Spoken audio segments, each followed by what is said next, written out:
Série Coisa Mais Linda, que acontece no Rio de Janeiro, lá na década de 50, final da década de 40. A gente vai olhar para as 4 personagens, tá bom?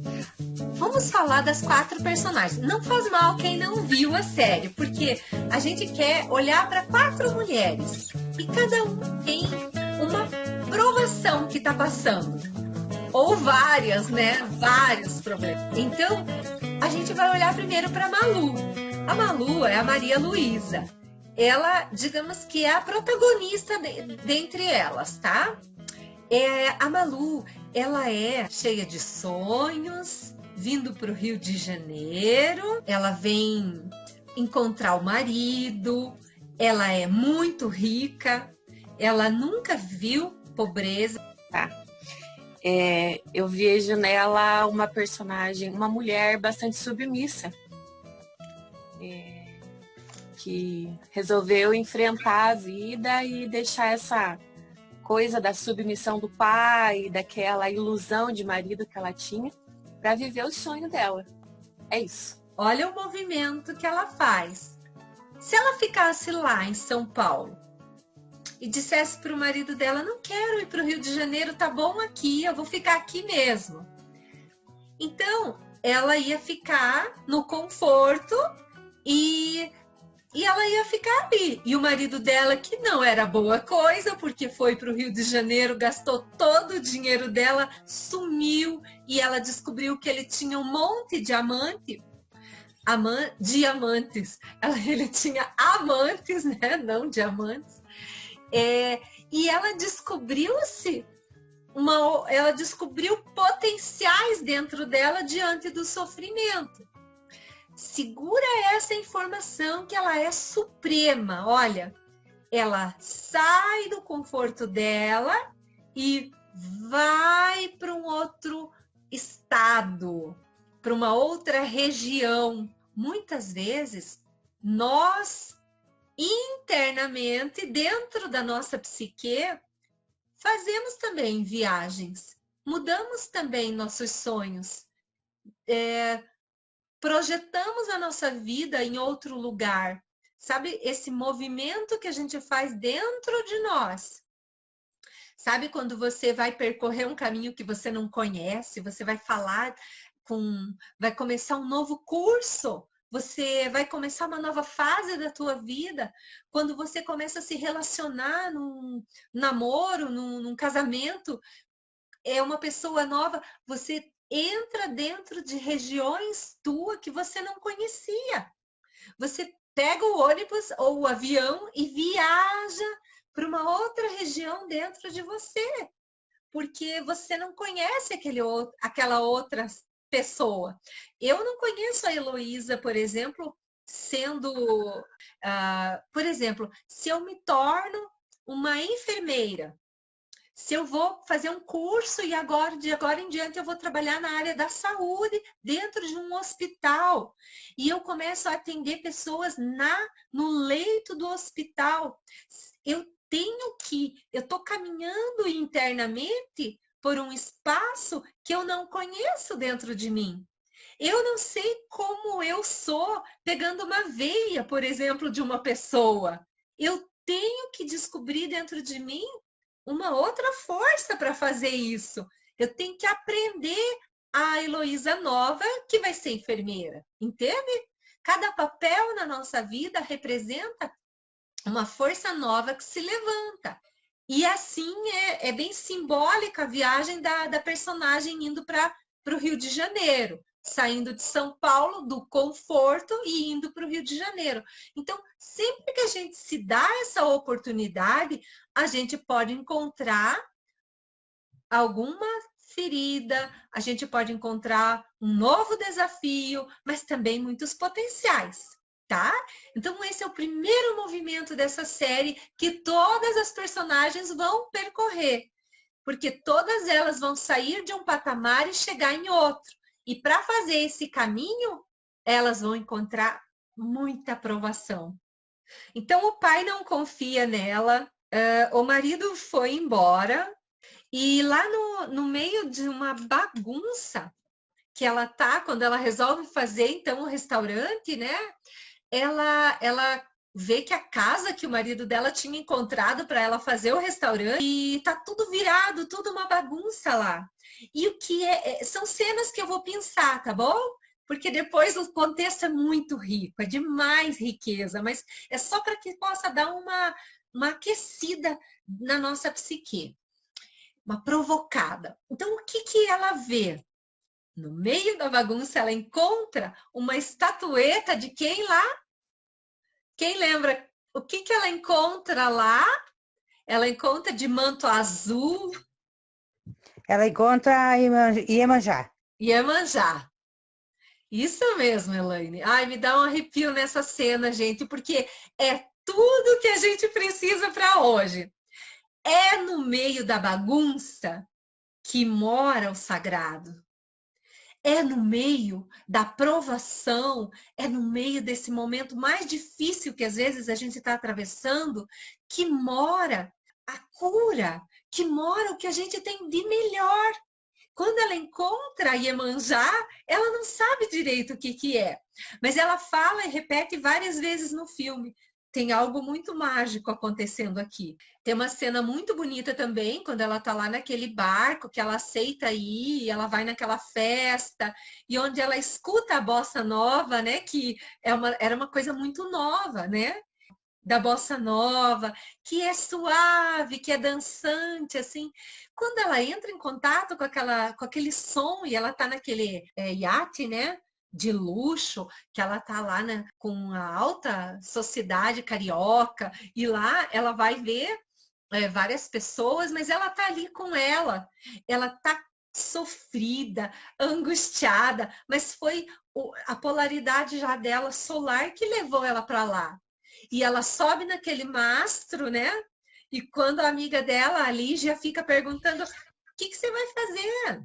Que loucura é essa? Pensando assim, meu Deus, ela vai se matar, né? E ela entra naquele estado assim de se permitir.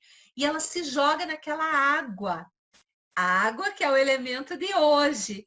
E quando ela mergulha profundamente naquela água, naquele mar, o que que ela vê lá embaixo de novo? Ela vê, essa cena é anterior àquela bagunça onde ela encontra Iemanjá. Ela vê no fundo do mar, ela tem uma visão assim. Ela tem uma visão da Iemanjá também lá, só que ela não sabia o que era. Até na primeira vez que eu vi, eu pensei que ela tinha visto ela mesma, sabe? Porque parece que ela vê ela mesma. Mas na verdade é a minha intuição, é o meu olhar, né, que está me mostrando ali que quando ela mergulha naquela água profunda, e a água é o feminino, quando ela mergulha profundamente nela, ela vê o melhor dela. Ela vê aquela forma sagrada. E aí lá, depois, quando ela encontra esse potencial dentro dela, ninguém segura mais a Malu. Dali para frente, ela até vai encontrar várias provações, mas ela cai, cai e levanta, como uma grande heroína mesmo, sabe? Ela encontra um ponto de equilíbrio. Aqui, a gente vai olhar para outra personagem, para a gente poder retomar depois a Malu, porque daí aqui finaliza de uma forma bem legal, sabe? O que ela precisou fazer, o movimento de sair do conforto e ir em direção a ela mesma, ao sagrado que tem dentro dela. O sofrimento e a aprovação da Malu é a traição. O sofrimento da Adélia é humilhação, tá? Humilhação. Ela não confia nela mesma, ela aceita naquela aceitação de quem se submete. Então, ela se conforma com quem ela é e com todas as dificuldades que a vida impõe para ela. Ela mora no morro, ela tem uma filha, ela é mãe solteira. A história dela é maravilhosa, maravilhosa. Merece ser assim olhada só para ela, porque ela guarda um segredo, mas ela sofre com esse segredo, né, Elô? isso, aham. Ela sofre com esse segredo, mas ela tem uma resignação doída, né, nela. Ela sofre humilhação da patroa. Já no primeiro episódio ali, sabe? No primeiro, no segundo, ela sofre muito por ser uma mãe sozinha e a patroa E aí é um ponto que eu queria muito destacar. Então a patroa fala para ela o quanto ela tem que ser grata, porque a patroa, né, na voz da patroa agora, ela diz assim: você tem que ser muito grata, porque eu sou muito boa para você. Faz 2 anos que você trabalha para mim, sabe? E vem toda assim aquela cena de humilhação. Trouxe de novo a tua filha para o trabalho. Quem de nós já não viveu alguma coisa assim, sabe? De se sentir humilhada, mas aí você duvida do teu senso de indignação e você logo se cala pensando, nossa, eu tinha que estar sendo grata mesmo. Tanta gente sofre mais que eu, tanta coisa é pior que isso. E aí você afoga o teu lado yang lutador, né?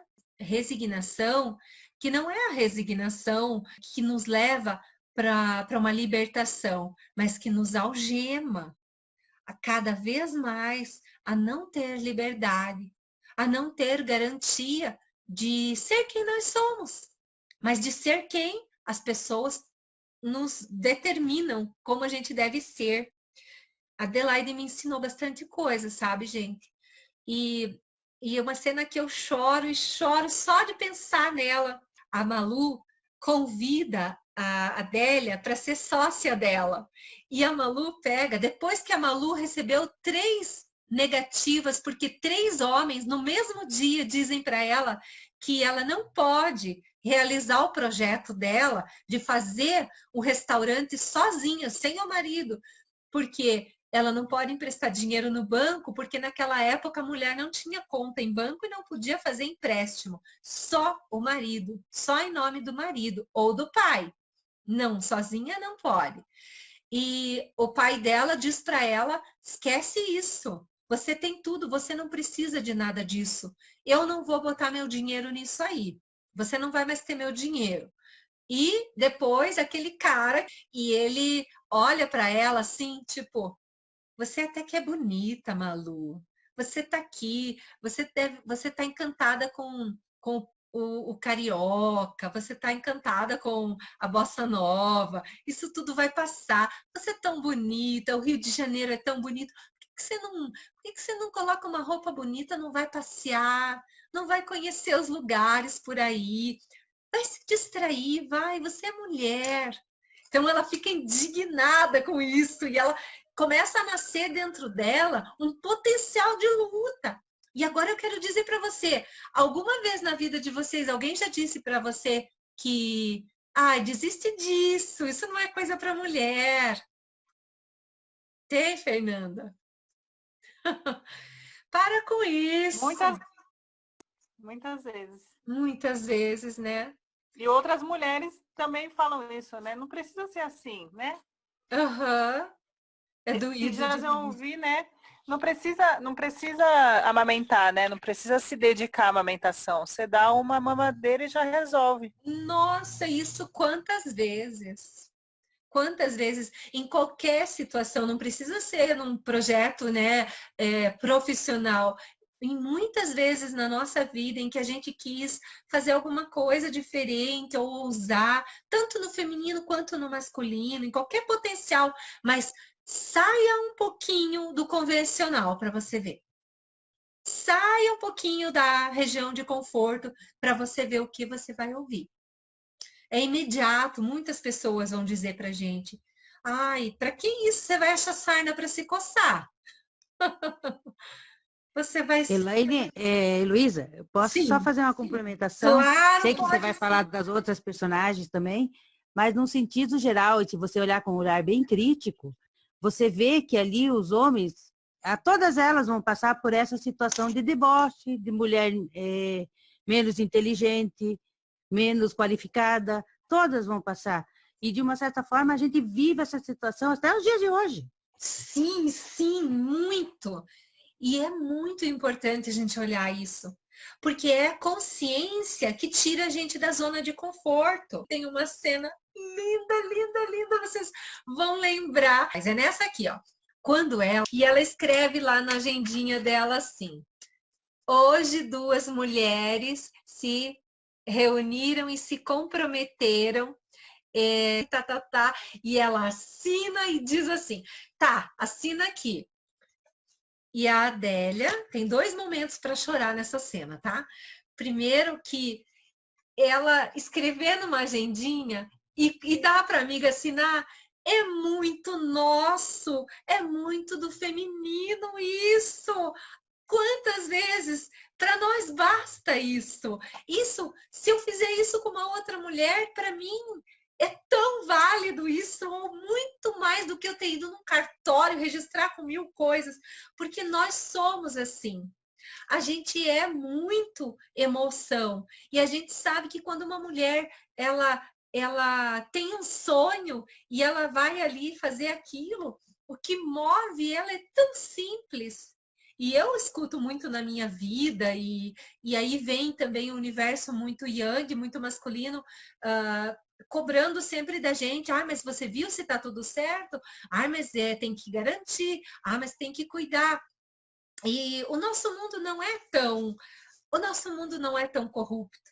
O mundo feminino não briga pelo poder. A gente tem, sim. Não estou dizendo que o mundo feminino é santo e é perfeito, mas nós somos mais coração. A gente se envolve mais. Então, fazer um contrato numa agendinha e pôr para assinar ali e tá tudo certo, me mexeu muito comigo isso, porque eu sou assim.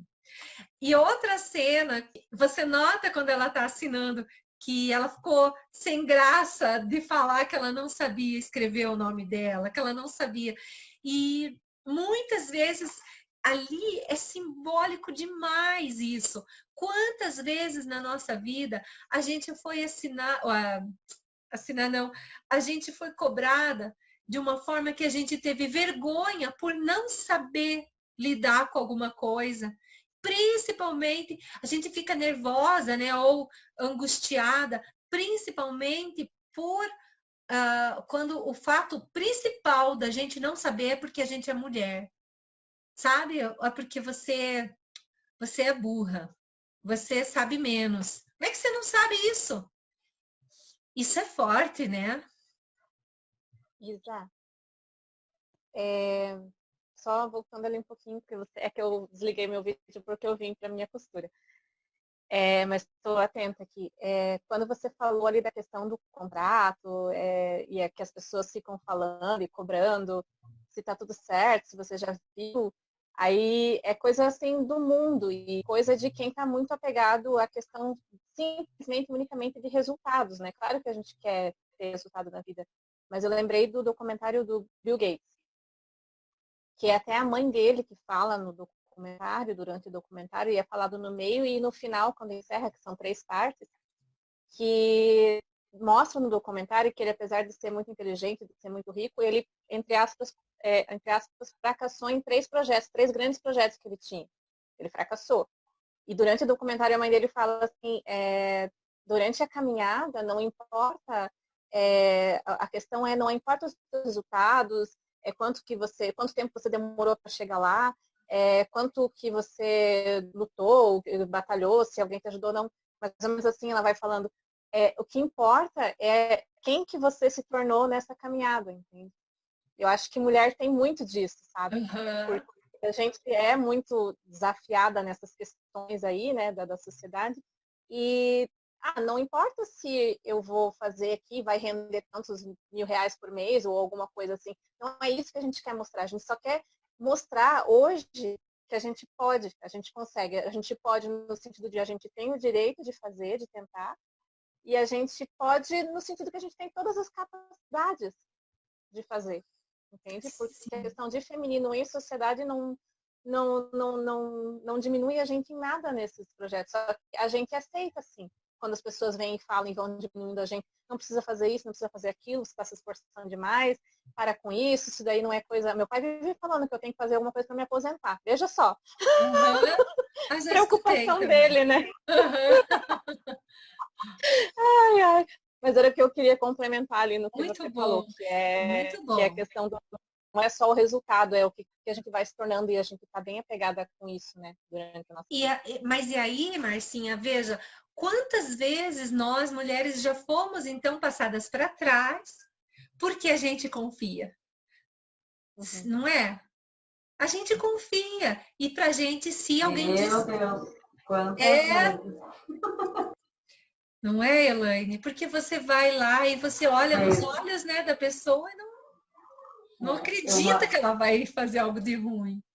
Eu estava pensando aqui, né? Uma vez até a Andréia disse num dos círculos que ela, na época, ela queria só ser mãe, né? E ela foi um pouco discriminada porque ela queria largar tudo e ser mãe, né? E eu vejo muito assim, quando eu assumo um papel yang na minha vida, que é do trabalho, assim, do jeito que eu sou, daquele jeito, parece que fica fácil de viver, sabe? Fica fácil de fazer as coisas que eu tô nesse papel, né?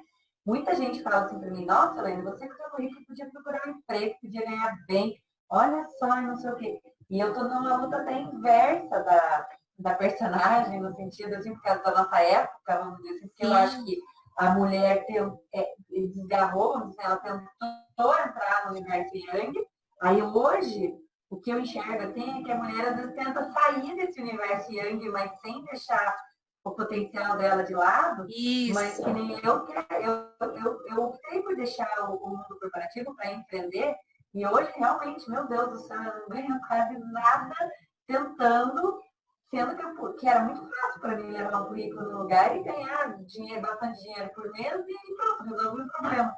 Mas essa luta pelo feminino, de poder ser mãe, poder explorar o feminino, mas ao mesmo tempo poder trabalhar com aquilo que você gosta, do jeito que a gente gosta, sendo feminina, né? Hoje eu vejo que a luta de hoje, da época da gente de hoje, é um pouco assim, né? Sim, é bem isso. Nossa, e esse movimento, Elaine, da gente tá indo para cá, tá indo para lá, tem uma hora que entra numa sincronia, como uma dança, sabe? E quando chega nisso, a gente entra num ritmo de equilíbrio. Aí essa é a caminhada da heroína. É para isso que a gente está hoje parando nessa terceira fase, e eu vou sugerir para que vocês, o mês todo, vocês trabalhem esse olhar para vocês, para o que faz sofrer, né? Então, a Adélia está dentro de nós, tem uma Adélia dentro de nós, com as mesmas dores que a personagem tem. A ideia é que todas elas sejam vistas dentro de nós. Tem sofrimento dentro de nós do tipo Adélia, tem sofrimento do tipo Malu, mas também tem sofrimento do tipo Teresa.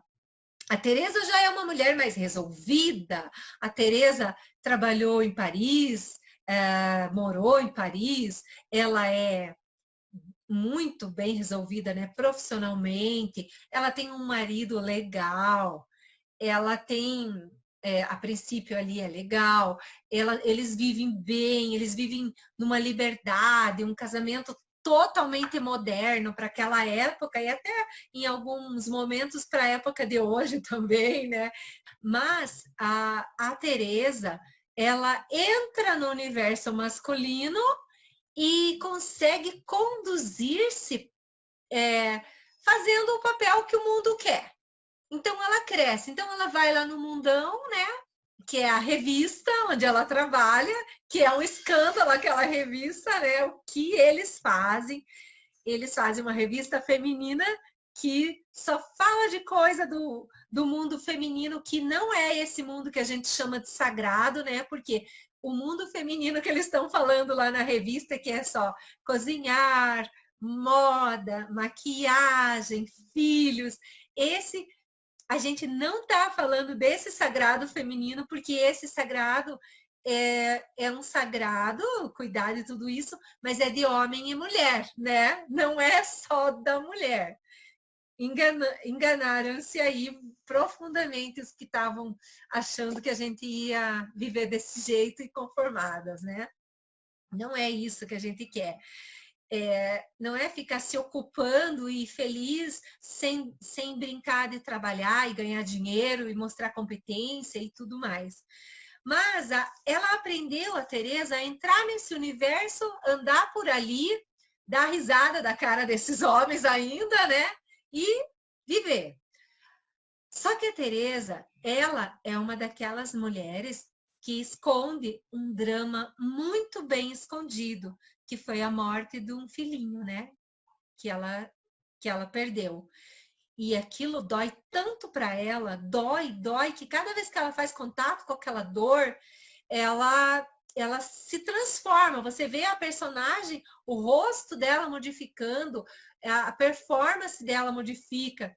Então ela vai para aquela área de dor, só que depois ela sai dali, fecha a porta da dor, fecha bem fechadinho, veda tudo e vai para o mundo viver. E todo mundo pensa que ela não tem sofrimento.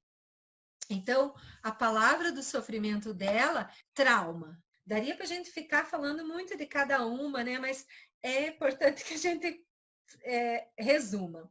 E a Lígia, bom, a Lígia, ela é sensível, amorosa, ela se entregou para um amor, apesar dela ter 2 amores na vida dela, né? Ela tem o amor que é o marido, e ela tem um amor que é a música. Só que um deles, que ela escolheu, impôs que ela não pode ter o outro amor, né? O marido impõe que ela não pode viver o grande amor de cantar. Então, tem cenas assim com ela e ele que são fortíssimas, né? Onde realmente as cenas dão um impacto muito grande dentro de nós mulheres, porque ele agride fisicamente, estupra, abusa, comanda a vida dela todinha, mente para ela, manipula. É muita dor nessa personagem. E mesmo no meio disso tudo, ela tem uma coisa nela, é que ela não vê o sofrimento dela. Ela sempre está fazendo um movimento de se fortalecer no que é normal, né? Na normose, não, mas é assim mesmo. Eu escolhi ele é bom para mim. Ele vai me levar para Roma, ele vai me levar a viajar. Olha como ele é bom. E no fundo ele não tá nem aí. E uma cena dela que me chama muito a atenção, que nem é dela, mas é uma cena que eu preciso destacar aqui para nós, para a gente refletir juntas, é quando ele está num jantar de negócios políticos, ele tem a ambição de se tornar um grande político, e então o presidente do partido, que está mais próximo então do marido dela, da Lígia, mas aí ele fala assim, eu preciso de alguém do meu lado para ingressar aqui no Rio de Janeiro, um nome forte, um nome que se desvincule da política, porque o povo está cansado de política. A gente precisa de sangue novo. Vai crescendo o olho dele na ambição. Aí ele fala assim, e por falar nisso, e como que tá a tua mulher? Não me lembro direito o nome dela. Não consigo me lembrar. Mas é bonita a tua mulher, hein? O que eu me lembro dela é aquela. Aí ele faz um gesto assim. O que eu me lembro bem dela é da anca dela, aquele quadril. Aquilo eu me lembro. O nome eu não me lembro muito. E esse cara, o marido dela, o ator é muito bom naquela cena, porque ele ferve, ele chega a ficar vermelho, gente. Tipo assim, dá uma raiva nele, só que depois a gente vai perceber que a raiva dele não é do cara que fala assim da mulher dele. A raiva dele é da mulher dele, porque ela deve ter se mostrado de alguma forma para ele, porque ela deve ter deixado transparecer o corpo dela, ela deve ter trocado algum olhar com ele. Então, gente, essa cena, ela é muito bem feita, muito bem escrita. E quando ele vai para casa, o que ele faz, gente? Ele chega em casa com uma mistura de bebida, com raiva, com ciúme, que olha para ela dormindo na cama e ele chega, primeiro ele abusa dela, ele estupra ela na cama e depois ele bate nela, ele agride ela. É muito forte essa cena, porque ela vem falar e contar para nós o quanto isso acontece por aí. Não tem tantas mulheres que apanham e dizem assim que eu nem sei por que ele chegou em casa bêbado e começou a me bater. Porque na cabeça desse tipo de homem e de pessoa, né, em geral, assim, trazendo de todos nós, muitas vezes é construído dentro da nossa psique, com as reservas de crenças e de resíduos emocionais que nós temos em nós desde a infância, coisas que não são verdades. E aí é daí que nasce o abuso, é daí que nasce a calúnia, é daí que nasce a intolerância. Já viveram com alguém ciumento sem você ter noção do porquê disso? É muito triste. Meu Deus. É horrível. Então, fica uma lição grande da Lígia para nós, né? A palavra do sofrimento da Lígia é inconsciência, inocência. Ela sofre por ser muito inocente, por ser muito sensível. E ela se entrega a isso. Ela não acredita que ela está sendo agredida. Ela não acredita. E muitas vezes ela acha que a culpa é dela. Tem essas 4 mulheres dentro de nós. Cada uma com seus potenciais, né? E cada uma com a sua provação. Então, o momento que a gente vive agora, nesse instante, nessa guerra que a heroína está, nessa batalha que a heroína está travando, é preciso olhar para mim. É preciso olhar para nós. É preciso olhar para ver se tem uma Adélia que sofre muito, ou se tem um trauma guardado com uma Teresa dentro de nós, ou se tem uma Lígia, e começar a cavar a cura, tá? Então, a gente vai caminhando agora. Tem muita coisa para olhar nessa série. Anotem, assistam tudo, vão anotando os posicionamentos que vocês têm, o que vocês podem destacar que faz referência à vida de vocês. Olha aqui, aqui parece eu. E se vejam nelas.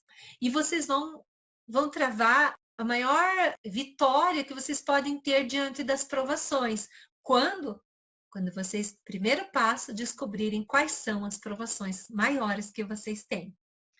É a primeira tarefa, tá? Então, é fazer uma lista. Provação que está no passado, como Teresa, né?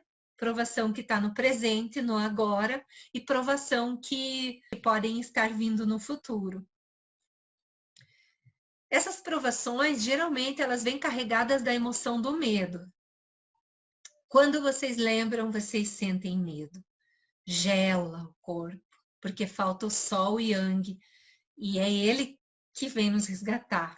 É lindo isso, mas é o ânimo, é a nossa força masculina que vem ressurgindo dentro de nós para nos salvar de nós mesmas, para nos salvar de culpa. É a força masculina que vem dizer para nós assim, que culpa o quê? Caramba, que é minha culpa! É a força masculina que vem jogar tudo fora, que vem colocar cada pessoa no seu lugar, que vem dar força para nós fazer um tratamento difícil. É o Yang que vai à luta, porque o Yin faz a gente paralisar. E agora a gente precisa do Yang. Não se identificando com o Yang porque o mundo quer. Porque o mundo é Yang, o mundo quer a gente colorida, de batom, falando alto, profissionalmente bem-sucedida. Não. Não é esse Yang que nós vamos dar para o mundo, não. Porque esse Yang, ele não deixa a gente ser quem a gente é. Primeiro, antes da gente pensar no como a gente vai aparecer para o mundo, a gente tem que ter o Yang Sol dentro de nós, pronto para nos defender. Então, pensa nas tuas provações do passado, do presente e do futuro. E aí, quando a Malu tá lá com aquele bonitão lá do Chico, né? E ele tá tocando um violão para ela. E ele é tão lindo, né, gente? Meu Deus do céu. Pensa que cada uma de nós tem um daquele dentro da gente. Claro que ele tá ali lidando também com as questões dele enquanto personagem, né? Mas ele consegue trazer para ela o novo. Sabe que a música, na forma de bossa nova, ela é o novo, ela simboliza o novo dentro da série. É o momento da gente ver o novo dentro de nós. Que música nova você consegue tocar aí na tua história? Que ritmo você consegue trazer para você? É o Ânimos que vai cantar e tocar isso para você, entende? É o Ânimos que vai ter esse molejo que você tem vontade de sair dançando, abraçando. É o Chico. Então a gente precisa encontrar esse Chico, né, dentro da gente. Tocando essa música que encanta, como a Malu se encantava, ela fecha o olho e fica escutando aquela música. Se encante com você mesma, sabe? Escute literalmente músicas diferentes para você ver se você encontra esse yang dentro de você.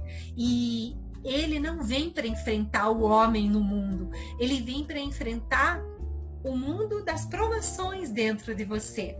Então ela fala assim: meu marido me deixou, foi embora, mas ao invés de me sentir perdida, à deriva, parece que eu tô viva de verdade pela primeira vez. Pode falar. Que então quer dizer que as outras personagens, a Malu e as outras três, são uma mulher. Uma mulher só. Elas são arquétipos dela. Manifestações dela. Manifestações dela. Entendeu? Então elas estavam na sombra, escondidas. E quantas vezes nós, a gente não faz contato com as personagens que estão dentro de nós na sombra, se a gente não encara um projeto novo, uma provação, um desafio, se a gente não abre assim o peito e diz assim, vou enfrentar, vou encarar, isso tá doendo. Aí eu preciso encontrar essas outras personagens dentro de mim e ajudar elas, sabe, Marcinha? Ajudar cada uma delas. Abraçar o Chico, abraçar o teu Ânimos, amar, se entregar para ele e às vezes ter que cuidar dele, porque o Ânimos também tem suas dores, né? E o Chico, ele caía no álcool, né? Ele era um alcoolista. Então ela precisava, como a protagonista, como ela, nós, eu, a força que sei quem eu sou, meu ego, né? E que começa a abrir-se para olhar de verdade o que tem dentro de mim, que caminhada eu tenho que percorrer, é enfrentar a provação.